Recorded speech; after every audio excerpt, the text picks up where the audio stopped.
Hoy vamos a dividir el tema en dos partes. Hoy no sé cuándo va a ser la segunda parte del tema que tiene que ver con los dones de señales.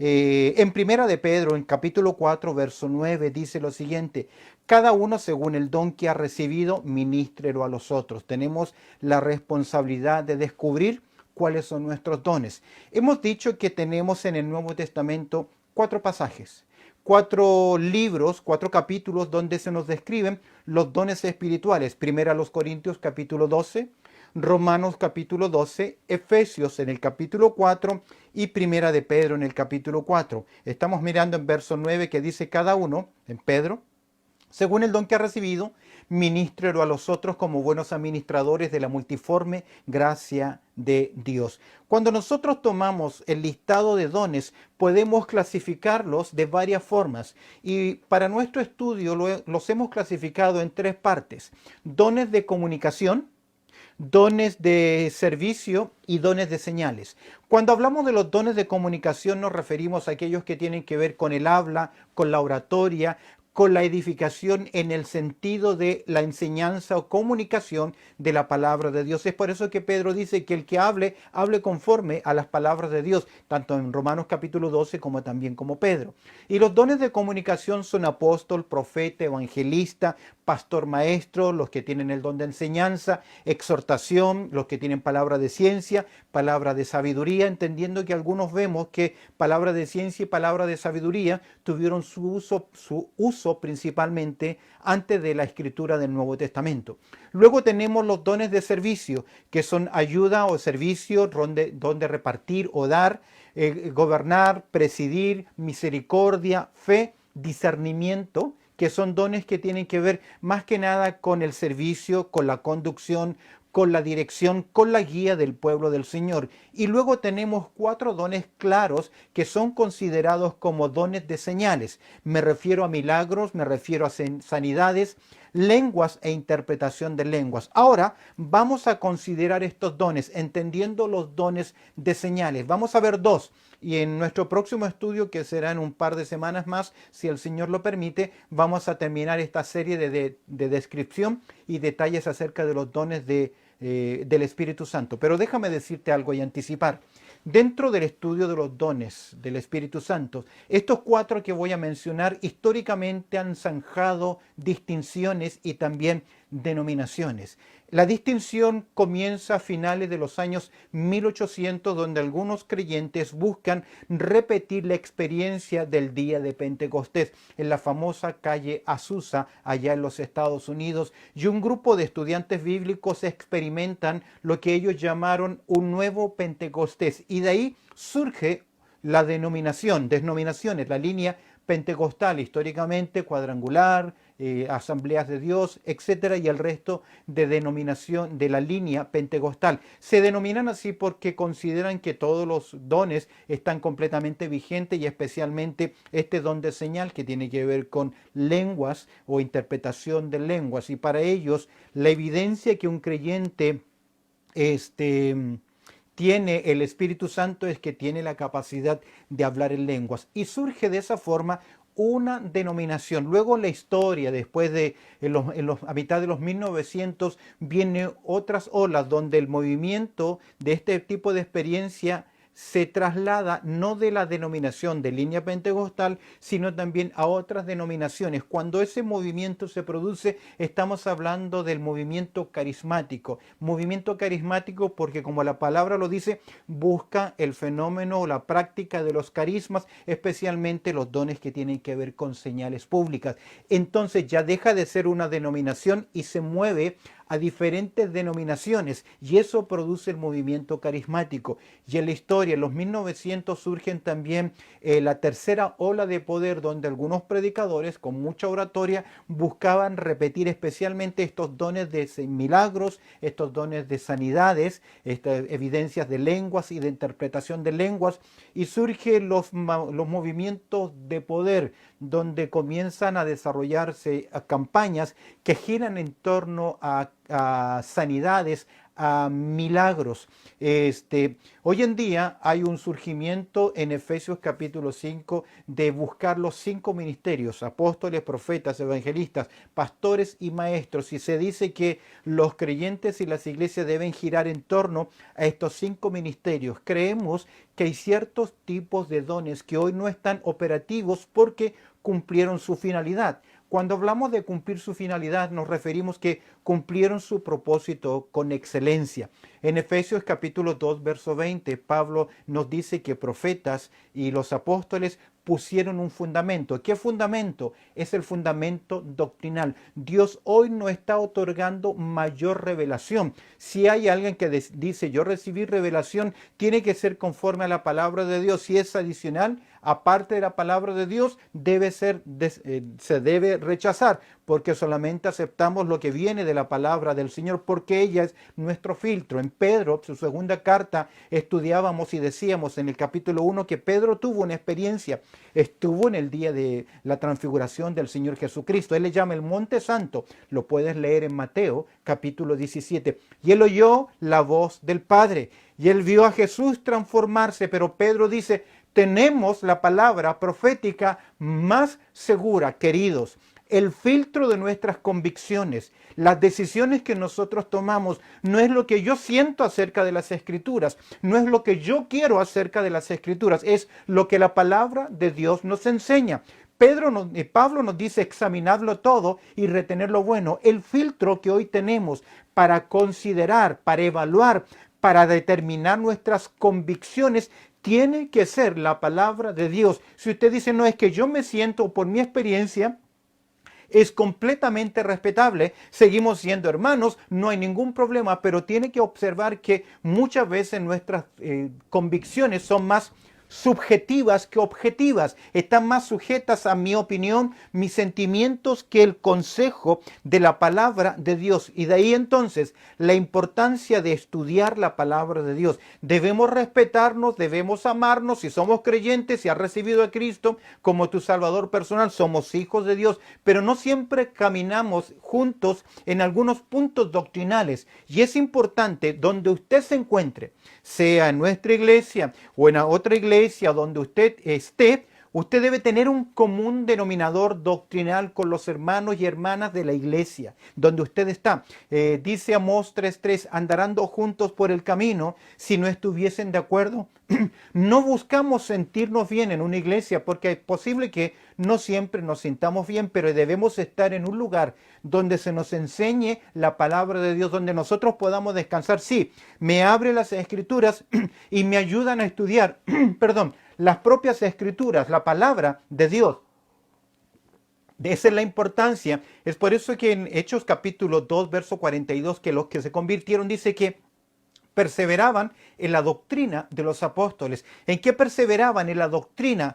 Yo digo siempre, si yo quiero hacer un pan dulce, un quequito, un pan dulce, yo tengo el azúcar, tengo huevos, tengo la materia grasa, tengo los polvos de hornear o levadura, pero no puedo hacer un pan dulce si no tengo una harina, sea que maicena, sea una harina de trigo, una harina de maíz. La base principal es la harina en ese punto. Así también la base principal es la comunión en una iglesia, la da el Señor, el Espíritu del Señor, pero el común denominador debemos simpatizar en puntos doctrinales que estemos de acuerdo en ellos. Por eso, y con esta introducción, cuando hablamos acerca de ciertos dones, los dones de señales, el pueblo del Señor está dividido. A finales de los 1800 se zanja una distinción. En algunos que son de línea fundamental, fundamentalista, hay algunos extremistas y separatistas, y luego de aquellos grupos que son muy abiertos en su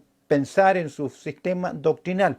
Creo que aquí surgen, lamentablemente, dentro del cuerpo del Señor, en el cuerpo presente, visible, en las iglesias locales, una división, no en el cuerpo místico de Cristo, no en los creyentes en forma espiritual, pero en forma práctica de desarrollo hay una distinción. Y el primero de ellos tiene que ver con el don de milagros, los milagros.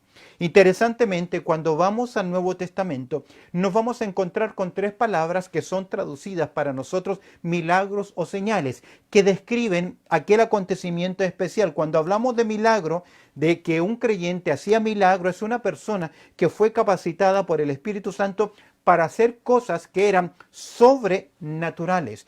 Cuando hablamos de milagros, hablamos de acciones de parte de Dios, no del sujeto. No es el sujeto el milagrero. De ahí que el libro de los Hechos de los Apóstoles también es un error, sino que debiese ser llamado las obras del Espíritu Santo a través de los apóstoles. Cuando cuando Pedro y Juan van al templo y entran por la puerta del pórtico La Hermosa, ahí hay un hombre que les pide dinero. Pedro dice, mira, no tenemos plata ni oro, mas lo que tengo te doy. En el nombre de Jesús, levántate y anda. Y él hace una cláusula interesante. En el nombre de Jesús, él está diciendo, bajo su autoridad, bajo su comando, bajo su dirección. Y escúchame bien, el milagro ahí no tiene que ver con la fe del sujeto. El sujeto que fue sano no estaba pidiendo sanidad, y de hecho, este hombre debió haber conocido al Señor Jesucristo, pero él estaba más limitado y su vida le era mucho mejor pidiendo limosnas que tal vez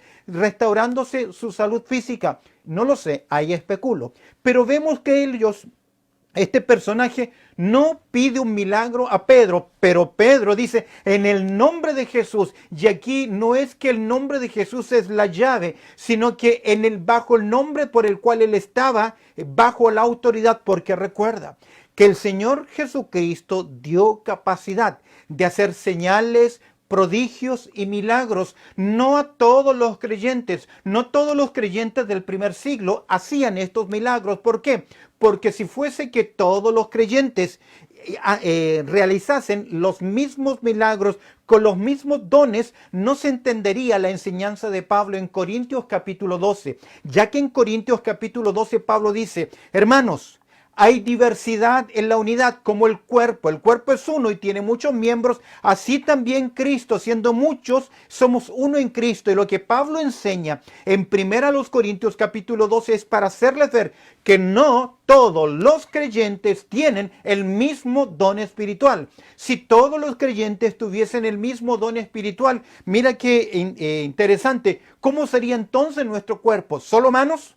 ¿Solo dedos? ¿Solo nariz? ¿Solo ojos? ¿Solo boca? ¿Solo oídos? No. Pablo dice que así como hay diversidad en el cuerpo, hay también unidad. Y los dones del Espíritu Santo fueron repartidos, como ya lo hemos estudiado, en Corintios capítulo 12, verso 11, verso 17, verso 7. Hemos estudiado que los dones del Espíritu Santo no son repartidos de acuerdo a mi capricho, lo que yo quiero o lo que yo le pido al Señor. Aunque usted entre en un ayuno tratando de doblegar con su ayuno la mano del Señor, no funciona así. Repartió los dones, dice la palabra del Señor, como Él quiso. Voy a citar específicamente el texto en 1 Corintios capítulo 12, porque creo que es un versículo importantísimo que necesitamos analizar.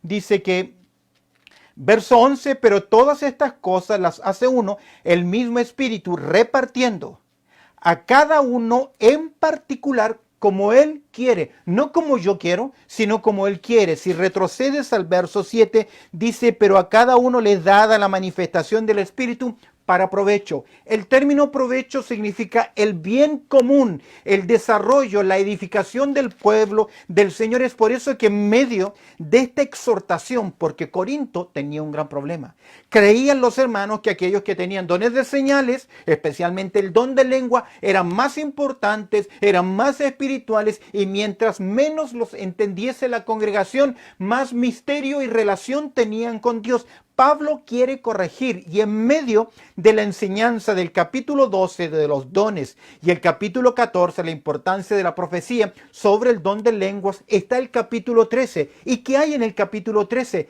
La motivación por la cual nosotros servimos al Señor, y es el amor.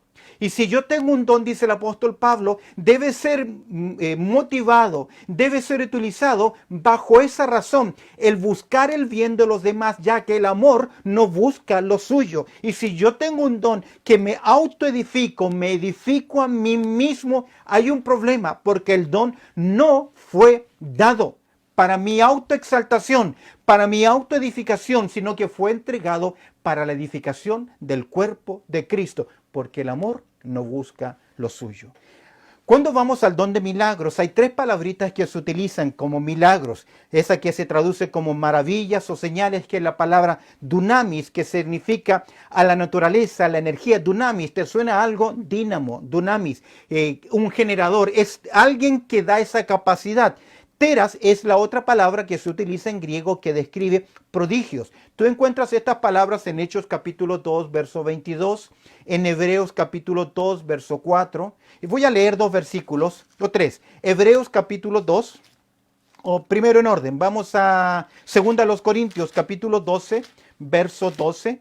Segunda a los Corintios, acompáñame en el capítulo 12, versículo 12.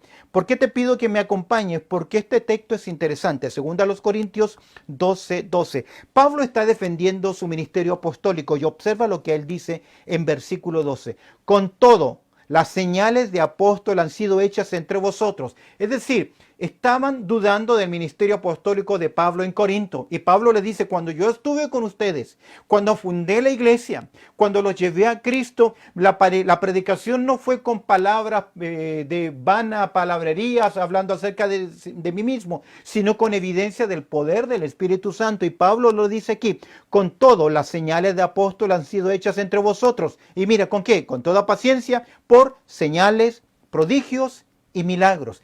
3 palabritas interesantes, señales, prodigios y milagros. El término señales que aparece acá significa algo que es para captar la atención, para demostrar, para enfatizar. Escúcheme bien, el Señor le dio esta capacidad a los discípulos, a los apóstoles, de hacer milagros, porque muchos aparentarían también ser apóstoles y traer un mensaje de parte de Dios. Y algunos, si tú entiendes bien la carta a los 2 a los Corintios, algunos hasta llevaban supuestamente una carta de certificación de los propios apóstoles, como una recomendación de los apóstoles a los hermanos en Jerusalén. Pablo dice que las señales de un apóstol era capacidad de hacer señales, prodigios y milagros. Obsérvalo conmigo en Hebreos, en el capítulo 2.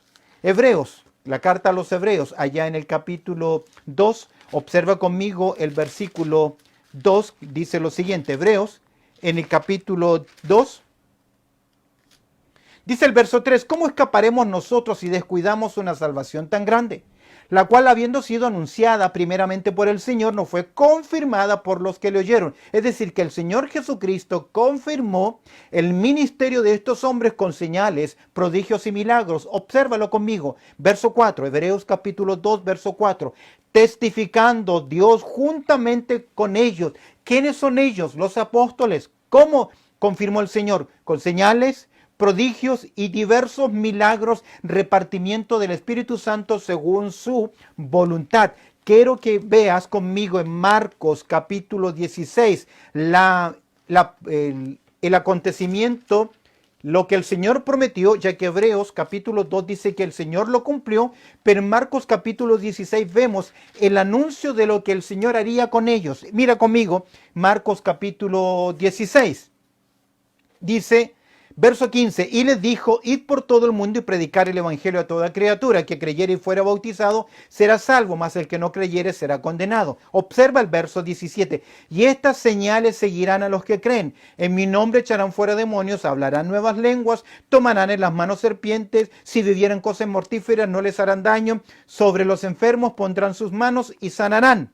Y mira el verso 19, y el Señor después que les habló fue recibido arriba en el cielo y se sentó a la diestra de Dios. Verso 20, Marcos 16, y ellos, ¿quiénes son ellos? Los que recibieron esta promesa, ellos que saliendo predicaron en todas partes, observan, ayudándoles, confirmando, demostrando el Señor, confirmando ¿con qué? Con la palabra, confirmó el ministerio de ellos con las palabras, con las señales que le seguían. ¿Qué señales? Señales, prodigios y milagros. Los milagros no fueron realizados por todos los creyentes, en especial fueron muy pocos.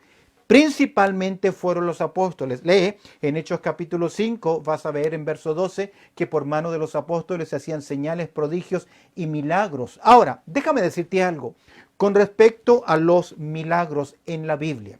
Cuando yo tomo los 66 libros de la Biblia, los 4000 años de historia que nos revelan las Escrituras, te vas a dar cuenta que solamente se hicieron milagros en 2 períodos determinados en el Antiguo Testamento. Y cada uno de estos períodos estaba introduciendo una nueva revelación y cada uno de estos períodos estaba confirmando la autoridad de los mensajeros de parte del Señor, que es la idea de los apóstoles, que el Señor les dio señales, prodigios y milagros, como una identificación, demostrar, porque ellos traían la revelación del Nuevo Testamento, especialmente la doctrina que tú y yo creemos. Los 2 períodos en el Antiguo Testamento son el período de Moisés y Josué y el período de Elías y Eliseo. Moisés y Josué en los años 1400 al año 1300 antes de Cristo, y Dios a través de Moisés introdujo la ley y a través de Josué introdujo a la nación de Israel en la tierra prometida. En ambos casos el Señor estaba certificando que ese personaje, tanto Moisés como Josué, eran los líderes de parte de Dios en forma indiscutible. ¿Cómo era esto en forma indiscutible? Porque el Señor les confirmó por medio de la acción de milagros. Otro segundo periodo en el Antiguo Testamento lo vas a encontrar años después, entre los años 870 al 785 antes de Cristo, en la vida del profeta Elías y Eliseo. Nuevamente 2 personajes, y en ambos casos nuevamente el profeta Elías con el profeta Eliseo llaman a la nación de Israel apóstata a volverse al Dios de la nación de Israel. ¿Recuerdas cuando Elías se presenta ante el rey Acab? Primero de Reyes capítulo 17, Elías le dice al rey Acab, a la máxima autoridad en esta tierra, el profeta Elías le dice: vive Jehová, Dios de Israel, en cuya presencia estoy. Los hebreos creían que Dios había muerto o se había olvidado de la nación de Israel, ya que el propio rey Acab había establecido por ley diferentes lugares donde adorar, no a Jehová de los ejércitos, no al Dios de la nación de Israel, sino al Dios de Astarot, al Dios de Baal, dioses paganos. ¿Por qué? Porque el rey Acab había violado el mandato de no emparentarse con paganas, se había casado con una sacerdotisa que en las Escrituras se convierte en símbolo de engaño, la famosa Jezabel. Mira qué tremendo. Entonces la nación de Israel se había apartado y creían que Dios o estaba muerto o se había olvidado de la nación de Israel, y el profeta Elías le dice: mira, vive Jehová Dios de Israel, que en cuya presencia estoy, que no va a llover por 3 años, y finalmente fueron 3 años y medio que Dios castigó a la nación de Israel. Y vemos en el ministerio del profeta Elías y en el ministerio del profeta Eliseo grandes señales, prodigios y milagros. ¿Por qué? Porque ellos estaban llamando a la nación de Israel. ¿Y sabe qué? Se cierra. No vemos a Elías no vemos a Samuel, por ejemplo, el profeta Samuel, a Malaquías, a Esdras, a Nehemías, haciendo milagros. No lo vemos. Fueron ciertos periodos de tiempo con propósitos específicos. Al llegar al Nuevo Testamento, de nuevo, nos encontramos con el Señor Jesucristo y con los apóstoles que realizan milagros. Y de igual forma, estos milagros tienen que ver para demostración y confirmación del mensaje en la persona de Cristo Jesús. Si bien es cierto, Jesús hacía milagros por 3 razones. Primero, por su misericordia. Segundo, porque Él es Dios. Pero tercero, porque demostraban.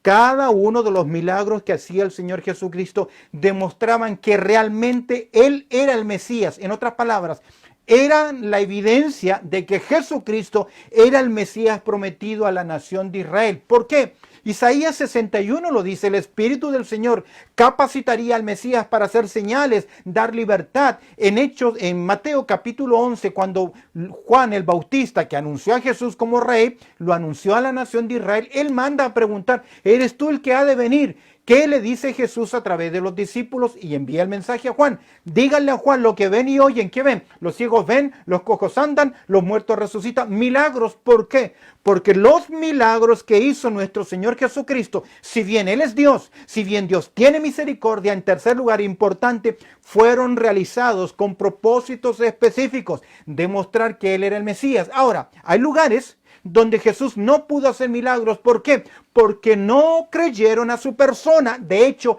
los milagros que fueron masivos, que fueron grandes, en el segundo año de ministerio de nuestro Señor Jesucristo, ya los médicos no tenían a quien curar, a quien sanar, a quien tratar, porque Jesús sanó a todos. Pregunta, ¿los milagros que hizo el Señor Jesucristo salvaron a las personas? En la gran mayoría, no, porque de hecho, cuando el Señor resucita a su amigo Lázaro, Hechos capítulo 11, entre el capítulo 11 y el capítulo 12, ¿qué planearon los judíos? Volver a matar a Lázaro. ¿Por qué? Porque los milagros no convencieron a la nación de Israel. Ahora, si nosotros vamos al relato bíblico, el libro de los Hechos, gran parte, cuando llegamos al capítulo 28, gran parte de los libros del Nuevo Testamento ya el apóstol Pablo los había escrito. Y en el libro de los Hechos, en el capítulo 28, en la revelación del Nuevo Testamento, encontramos el último milagro que realiza el apóstol Pablo. Ahora, se dudó de su apostolado, pero Pablo demostró que era un apóstol por medio de las credenciales. Recuerda 2 Corintios 12:12 que les leía. Pablo dice, yo soy un apóstol y tengo las señales apostólicas. Pablo en capítulo 15 de 1 Corintios lo dice, me alcanzó a mí, siendo yo un abortivo, un fuera de tiempo. En último lugar, Dios tuvo gracia. Y en Hechos capítulo 28, leo el verso 8 que dice, y aconteció que el padre de Público estaba en cama enfermo de fiebre y disentería. Entró Pablo a verle y después de haber orado por él, le impuso las manos y le sanó. Y este es, escúchame bien, Hechos capítulo 28, versos 7 al 10, el último milagro que tú encuentras en el relato del Nuevo Testamento. Y esto ocurrió aproximadamente en el 58 después de Cristo. Se escriben algunos libros más. El Apocalipsis se escribe entre el 94 y el 96 y ya no notamos en el relato de Juan del Apocalipsis milagros, salvo que en el capítulo 13 del libro de Apocalipsis se anticipa un cuarto periodo de milagros. De hecho, en la Biblia encontramos 3 periodos de milagros. ¿Cuáles son? Moisés y Josué. Segundo periodo, Elías y Eliseo. Tercer periodo, Jesucristo, los apóstoles. Y un cuarto periodo de milagros será Hechos capítulo 13. Apocalipsis, capítulo 13. Lo vemos ahí. Apocalipsis capítulo 13, la primera bestia y la segunda bestia. Harán señales, harán prodigios que convencerán a los que estén vivos durante el tiempo de la tribulación bajo el régimen satánico. Al cerrarse el libro del Nuevo Testamento, el 96 después de Cristo, no encontramos relatos algunos. Ahora, los milagros que fueron realizados también por grupos limitados a personas también limitadas y que demostraban un propósito específico. Ahora, los milagros, como te decía, fueron realizados con un propósito. Dar autoridad al mensajero, respaldar su autoridad, siempre están conectados con la nación de Israel y en tercer lugar siempre introdujeron un periodo nuevo de milagro. Hoy, escúchame bien, Dios sí hace milagros. No crea que nosotros no creemos. Creemos que Dios es un Dios poderoso. No creemos en el don de hacer milagros como lo vemos en el Nuevo Testamento. Porque cuando uno estudia los milagros que ellos hicieron y las sanidades, observamos que la fe de los sanos no tiene nada que ver, es independiente. Yo estuve en campañas de evangelistas con supuestos dones de señales y al no sanarse las personas, la conclusión fue: usted no fue sano por ignorancia y usted no fue sano por incredulidad. ¿Por qué razón? Porque ellos afirman que la persona tiene que ejercer fe para ser sana.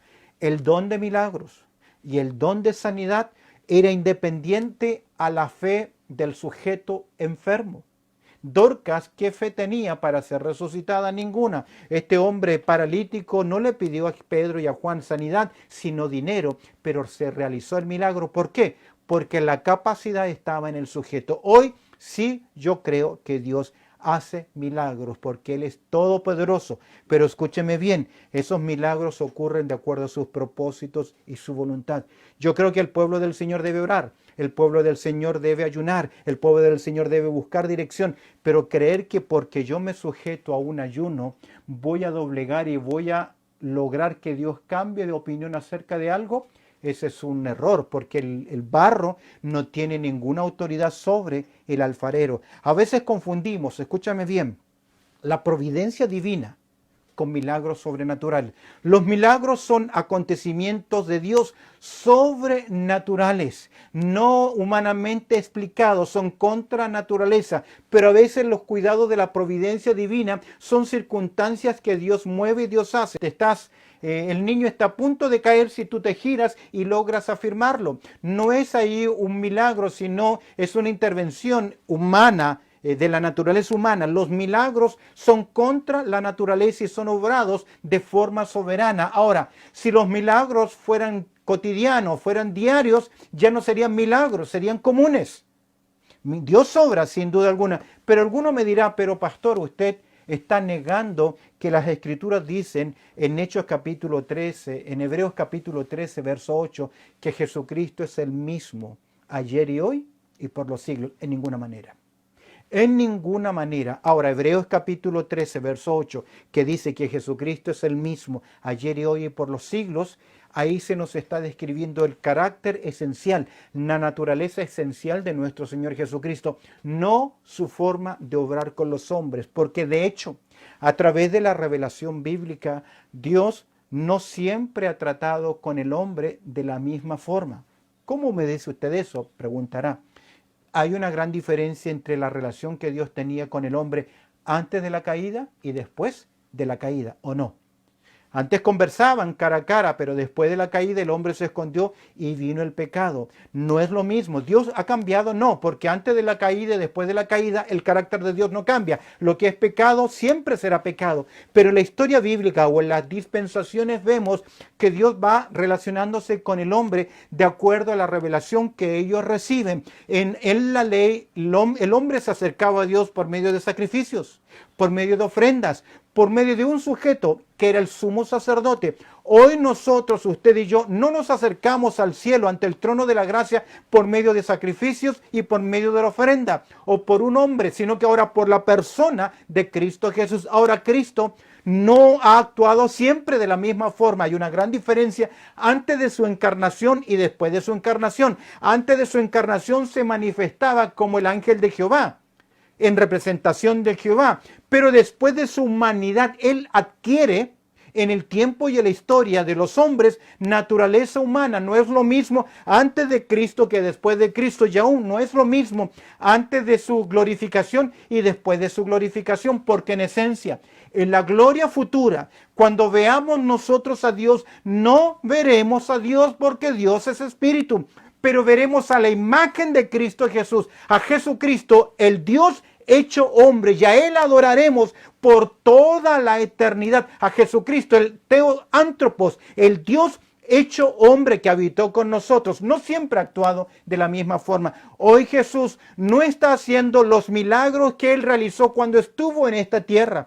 Por lo tanto, decir, porque lo he oído, si tú no crees a los milagros que yo estoy haciendo, estás blasfemando en contra del Espíritu Santo. Estudie Mateo capítulo 12. El contexto le demostrará que tiene que ver en un momento histórico, en una situación histórica, con una generación específica, aquellos que atribuían los milagros que el Señor Jesucristo hacía al espíritu de Belcebú. Y ese fue una gran afrenta, y ese pecado de rechazo a la persona de Cristo Jesús y al poder de Dios no tuvo perdón ni en esa vida ni tampoco en la venidera. Pero hoy todo pecado que se comete es perdonado por la sangre preciosa de Cristo Jesús. Los milagros sí existen. Dios los hace de acuerdo a sus propósitos y de acuerdo a su soberanía.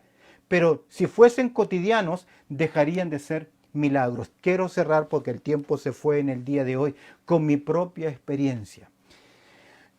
En 10 o 12 años, no recuerdo bien mi edad, después de una enfermedad, un resfriado, mis caderas cayeron al piso y yo no volví a caminar por cerca de 3 o 4 semanas. 2 semanas estuve hospitalizado en el Hospital Roberto del Río en mi país, Santiago de Chile. Finalmente el diagnóstico a mi madre fue: tiene que resignarse a aceptar a ver a su hijo el resto de su vida sentado en una silla de ruedas. Ese fue el diagnóstico. Le dijeron: queremos pedirle para que en esos años abrir su cadera y hacer una operación experimental. Fue una junta de médicos que hablaron con ella para ver qué es lo que tienen. Creyeron que podía ser una variante de poliomielitis, que ya mi limitación estaba a caminar, ya no era posible. Médicamente desahuciado en esa área. Mi madre esa tarde regresó a su casa y después de bajarse del micro, del bus, caminó unas 7 cuadras hacia la casa donde vivían mis abuelos, donde vivíamos, llorando y lamentando la noticia. Y en medio de esas cuadras o pasajes, escuchó a un grupo de hermanos que estaban cantando un coro que dice: puedo confiar en el Señor. Ella se detuvo y dijo: Señor, yo confío en ti y yo entrego esta situación en tus manos. Después de oír el cántico, corrió hacia su casa, entró a la casa, se fue a su pieza, se puso de rodillas a orar. Mis abuelos entendieron que algo había ocurrido y oraron los 3. Y sencillamente me entregaron en las manos del Señor. Esa fue la oración de ellos: Señor, si es tu propósito, haz conforme a tu voluntad. Día siguiente, cuando mi madre va a visitarme al hospital y golpea en la puerta donde se encontraban los pacientes con los padres que venían a ver a los niños, sintió que alguien le abrió la puerta. Cuando le abrieron la puerta, yo era, que estaba caminando, le abrí la puerta. Ella se asombró y los médicos le preguntaron: ¿usted cree en Dios? Sí, le dijo ella, claro que sí, porque aquí hay una evidencia del milagro de Dios. Hoy usted se puede llevar a su hijo, está completamente sano. No nos pregunte qué ocurrió, sencillamente él está sano. No puedo decir yo no creo, pero no siempre los milagros ocurren.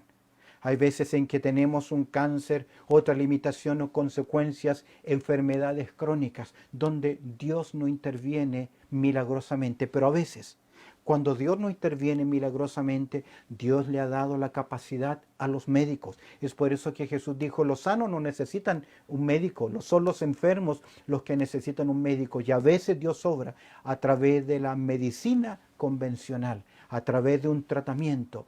Y cuando Dios no hace el milagro y no obra a través del tratamiento de los médicos, seguro que Dios hace algo más, nos da de su gracia. Es cuando hablamos sobre enfermedades crónicas. A veces no creas que Dios no te sanó porque no te oye, no te escucha. A veces nos citan versículos de las Escrituras. En Isaías capítulo 53 dice: y por su llaga fuimos nosotros curados. Lo voy a abordar en el próximo estudio. Te vas a dar cuenta que Isaías 53 no está hablando de las enfermedades físicas, está hablando de nuestras enfermedades, de la enfermedad espiritual. En el propio libro de Isaías, en el capítulo 1, verso 6, dice que somos podrida llaga, hinchazón. En capítulo 64, verso 4, dice que somos como un trapo de inmundicia, no hay nada sano en nosotros. Isaías trata figuradamente el pecado como una enfermedad que Cristo sanó y restauró en la cruz. Pero si Jesucristo hubiese llevado, escúcheme bien, todas nuestras enfermedades en la cruz, nadie moriría de enfermedad. Pero no se nos ha prometido esa sanidad corporal. Hoy se nos ha prometido que un día esto terrenal será vestido de inmortalidad. Pablo dice que mientras nuestro viejo hombre se va desgastando, nos vamos enfermando. Veremos en el próximo estudio el propio apóstol Pablo que le pide a Dios que le sane y Dios le dice no. Y es en este punto en que a veces Dios no obra ese milagro. Y eso no significa que Dios perdió su poder o que Dios no tiene, a Dios no le importa. O eso no significa que tienes un problema espiritual. Es que Dios en su soberanía ha decidido que ese sea el caminar de tu vida. De hecho, mientras vivamos limitados en este tiempo de la historia, estamos bajo el deterioro de la enfermedad, de la angustia, de las lamentaciones. Yo cumplí mis 50 años y me vinieron mis dolores, mis complicaciones, y cada día no es más fácil levantar el cuerpo y lucho con una enfermedad crónica en mi vida y tengo que saber cuidarme. Yo le he pedido a Dios y Dios dice, bástate mi gracia. Por eso es que me entristece cuando algunos enseñan, decláralo, di no a las medicinas y declara por fe que eres sano, y la gente se enferma más. Porque Dios también nos dio a nosotros el sentido común y la sabiduría y también la prudencia. Que yo me tomo un medicamento no significa que dejé de confiar en Dios en ninguna manera. Dios sí obra milagros y Él es poderoso, pero no son mis caminos, no es a mi manera, sino a la manera de Dios. Que el Señor añada su bendición en lo que hemos tratado en el día de hoy, y vamos a, antes de cerrar nuestro servicio, a tener una palabra de oración. Bendito Padre Celestial, te agradecemos por tu amor, Señor, también por tu cuidado, por lo que hoy hemos considerado, porque tú eres bueno. Y nos has permitido, Señor, estudiar o reflexionar sobre un tema que trae división y dolor en tu pueblo. Como quisiera, Señor, decir que todos los enfermos, declararlos y que ya estén sanos. Pero no está en mis palabras, no está en el llamado que has puesto. No es esa la verdad de tu palabra, sino que la verdad de tu palabra es mirar a Cristo, fijar nuestros ojos en Él, confiar en Él y entregar nuestra dependencia, nuestras vidas en Él y ser fieles. Te pido, Señor, que tú utilices esta palabra, este estudio, esta consideración, para que podamos sacar verdades prácticas para nuestra vida y no dejarnos engañar por la ilusión de algo que nunca será, porque a veces las desilusiones vienen porque esa esperanza, ese deseo, no es alcanzado.